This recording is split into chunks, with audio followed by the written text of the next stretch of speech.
हरिओम। सनातन podcast में आपका हार्दिक स्वागत है। हम अपनी रामचरितमानस श्रृंखला को आगे बढ़ाएंगे।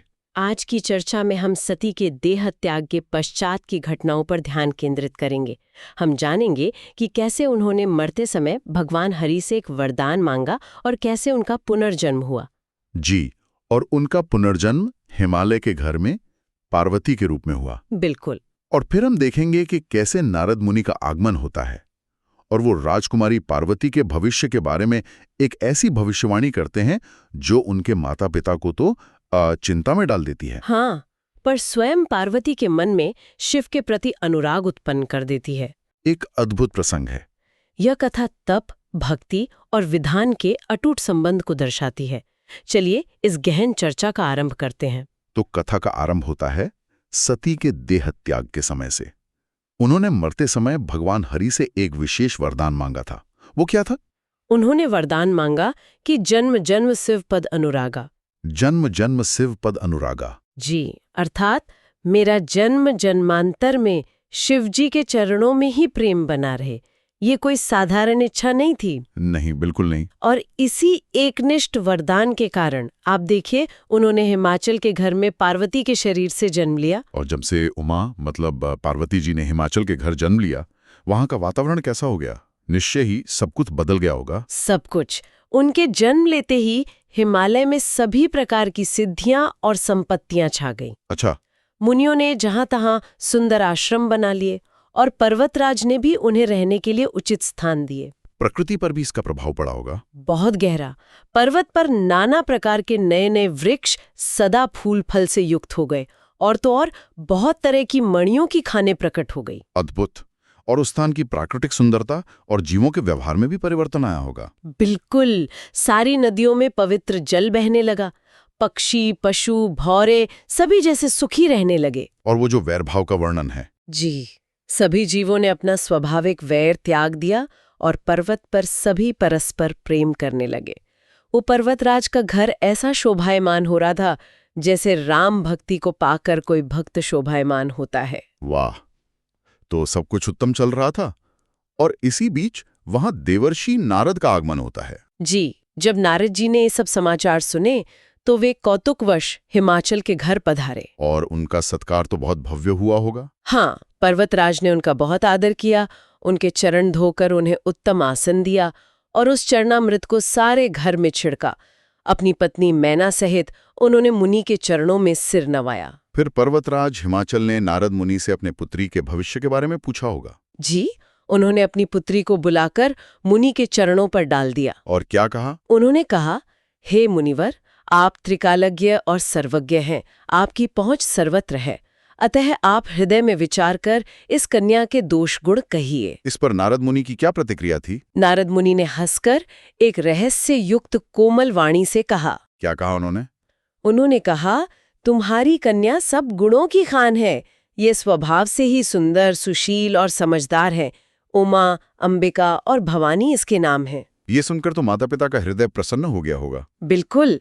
उन्होंने पार्वती के भविष्य के बारे में और भी अच्छी बातें बताईं। जैसे कि? उन्होंने कहा कि ये कन्या सब सुलक्षणों से संपन्न है, ये अपने पति को सदा प्यारी होगी, इसका सुहाग सदा अचल रहेगा और इससे इसके माता पिता यश पाएंगे। और ये भी कि वो जगत में पूज्य होंगी? हाँ, उन्होंने कहा कि ये सारे जगत में पूज्य होगी और इसकी सेवा करने से कुछ भी दुर्लभ नहीं होगा। संसार में स्त्रियां इसका नाम स्मरण करके पतिव्रता रूपी तलवार की धार पर चढ़ जाएंगी। ये तो मतलब किसी भी माता पिता के लिए सबसे बड़ी बात है। बिल्कुल। बहुत ही उत्तम भविष्य था। जी। परंतु फिर उन्होंने कुछ अवगुणों का भी उल्लेख किया। हाँ, यहीं से कथा में एक मोड़ आता है। उन्होंने कहा, हे पर्वतराज, तुम्हारी कन्या सुलक्षणी है, अब इसमें जो 2-4 अवगुण हैं उन्हें भी सुन लो। और फिर उन्होंने जो वर के लक्षण बताए वो किसी भी सांसारिक व्यक्ति के लिए बहुत चौंकाने वाले थे। बिल्कुल। उन्होंने कहा, गुणहीन, मानहीन, माता पिता विहीन, उदासीन, संशयहीन मतलब लापरवाह, और योगी, जटाधारी, निष्काम हृदय, नंगा और अमंगल वेश वाला।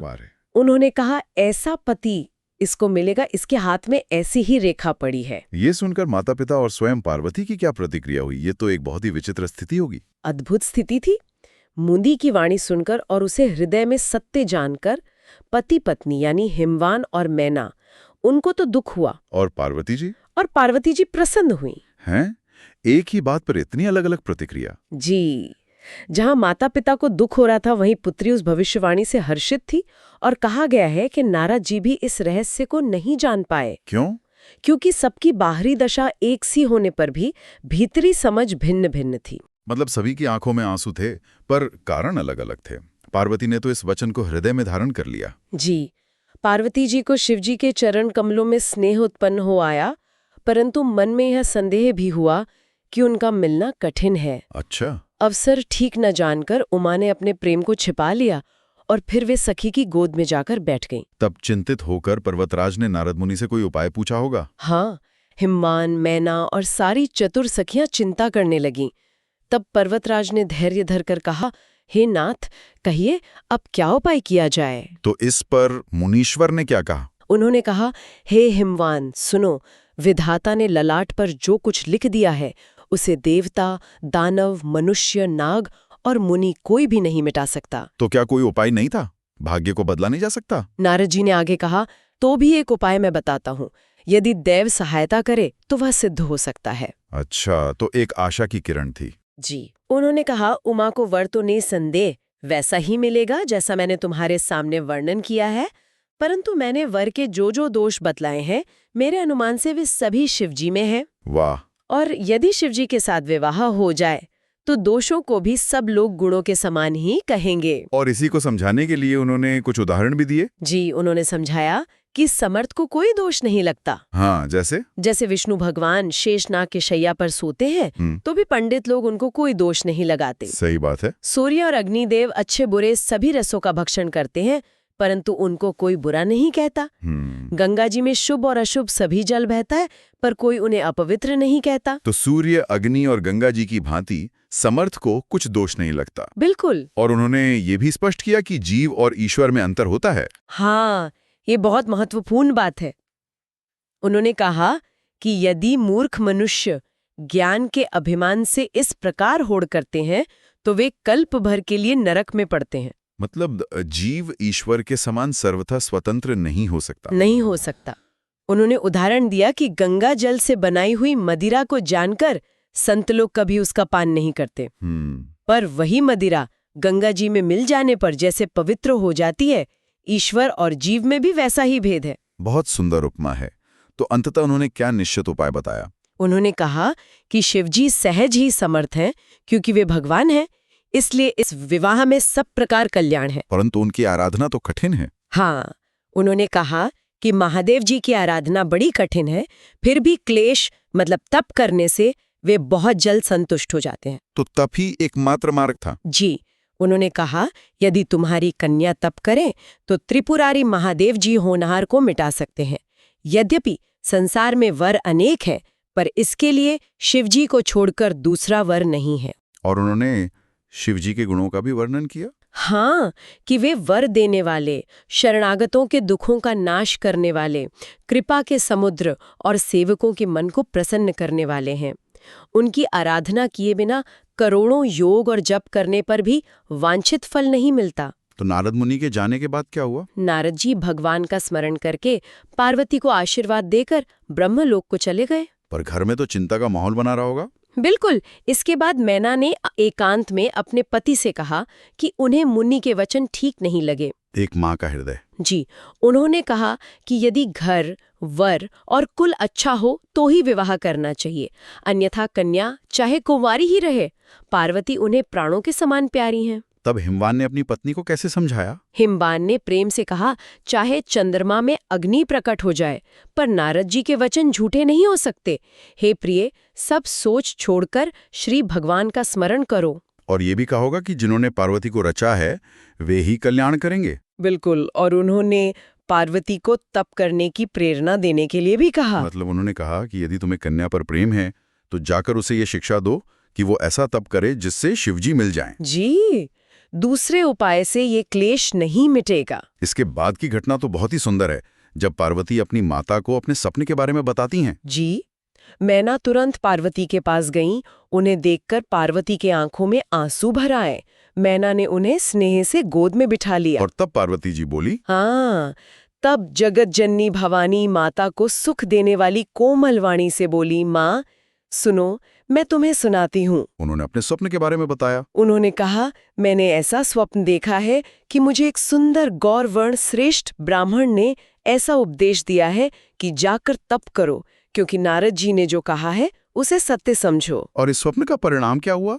माता पिता मान गए। हाँ, ये बात उनके माता पिता को भी अच्छी लगी। उन्हें लगा भी ये दैवीय प्रेरणा है, और पार्वती जी तप करने के लिए बड़े हर्ष के साथ चली। प्राणपति शिवजी के चरणों को हृदय में धारण करके वे वन में जाकर तप करने लगे। जी, उनकी तपस्या कितनी कठोर थी, इसका वर्णन तो रोंगटे खड़े कर देता है। उनका अत्यंत सुकुमार शरीर तप के योग्य नहीं था, फिर भी पति के चरणों का स्मरण करके उन्होंने सब भोगों को तज दिया। और स्वामी के चरणों में नित्य नया अनुराग उत्पन्न होने लगा। जी, और तप में ऐसा मन लगा कि शरीर की सारी सुध बिसर गई। 1000 वर्ष तक उन्होंने मूल और फल खाए। 1000 वर्ष? फिर 100 वर्ष साग खाकर बिताए, कुछ दिन जल और वायु का भोजन किया, और फिर कुछ दिन कठोर उपवास किए। और वो बेलपत्र वाली बात? जो बेलपत्र सूखकर पृथ्वी पर गिरते थे, 3000 वर्ष तक उन्हीं को खाया। 3000 वर्ष? और अंत में तो उन्होंने वो भी त्याग दिए। जी। फिर सूखे पर्ण मतलब पत्ते भी छोड़ दिए। तभी पार्वती का नाम अपर्णा हुआ। बिल्कुल। तब से उमा का शरीर इतना क्षीण हो गया कि उसे देखकर आकाश से एक गंभीर ब्रह्मवाणी हुई। उस आकाशवाणी में क्या कहा गया? एक तरह से उनकी तपस्या का फल था वो। हाँ, एक दिव्य स्वीकृति थी। आकाशवाणी ने कहा, हे पर्वतराज की कुमारी, सुन, तेरा मनोरथ सफल हुआ। तू अब सारे असह्य क्लेशों को मतलब इस कठिन तप को त्याग दे। और क्या कहा? अब तुझे शिवजी मिलेंगे। हे भवानी, धीर मुनि और ज्ञानी बहुत हुए हैं, पर ऐसा कठोर तप किसी ने नहीं किया। वाह। आकाशवाणी ने कहा, अब तू इस श्रेष्ठ ब्रह्मा की वाणी को सदा सत्य और निरंतर पवित्र जानकर अपने हृदय में धारण कर। जब तेरे पिता बुलाने को आवे, तब हट छोड़कर घर चली जाना। तो ये तो पार्वती जी की कथा हुई, पर इस सब के दौरान शिवजी किस अवस्था में थे? सती के देह त्याग के बाद उनकी क्या दशा थी? जब से सती ने जाकर शरीर त्याग किया था, तब से शिवजी के मन में वैराग्य हो गया था। परम वैराग्य? जी, वे सदा श्री रघुनाथ जी का नाम जपने लगे और जहां तहां श्री रामचंद्र जी के गुणों की कथाएं सुनने लगे। तो वे पृथ्वी पर विचरण कर रहे थे? हाँ, चिदानंद सुख के धाम मोह मद और काम से रहित शिवजी संपूर्ण लोकों को आनंद देने वाले भगवान श्रीहरि को हृदय में धारण कर पृथ्वी पर विचरने लगे। और वे स्वयं भी तो ज्ञान का उपदेश देते थे। हाँ, वे कहीं मुनियों को ज्ञान का उपदेश करते और कहीं श्री रामचंद्र जी के गुणों का वर्णन करते। यद्यपि सुजान शिवजी निष्काम है, तो भी वे भगवान अपने भक्त मतलब सती के वियोग के दुख से दुखी थे। और इसी बीच भगवान श्री राम उनके समक्ष प्रकट होते हैं। जी, इस प्रकार बहुत समय बीत गया। श्री रामचंद्र जी के चरणों में नित नई प्रीति हो रही थी।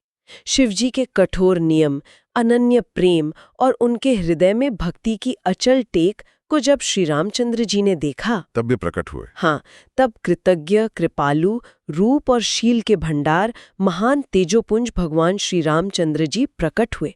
उन्होंने बहुत तरह से शिवजी की सराहना की। और क्या कहा? उन्होंने कहा कि आपके बिना ऐसा कठिन व्रत कौन निभा सकता है। और श्री राम ने ही शिव जी को पार्वती के जन्म के विषय में भी बताया। उन्होंने ही शिवजी को बहुत प्रकार से समझाया और पार्वती जी का जन्म सुनाया। कृपा निधान श्री रामचंद्र जी ने विस्तार पूर्वक पार्वती जी की अत्यंत पवित्र करनी का वर्णन किया और उनसे विवाह करने का आग्रह किया। जी, उनसे विवाह करने का आग्रह किया। तो हमें आशा है कि आपको हमारी आज की चर्चा पसंद आई होगी। सनातन धर्म से संबंधित ऐसी ही और चर्चाओं के लिए हमारे चैनल को अवश्य सब्सक्राइब करें। धन्यवाद। जय श्री राम।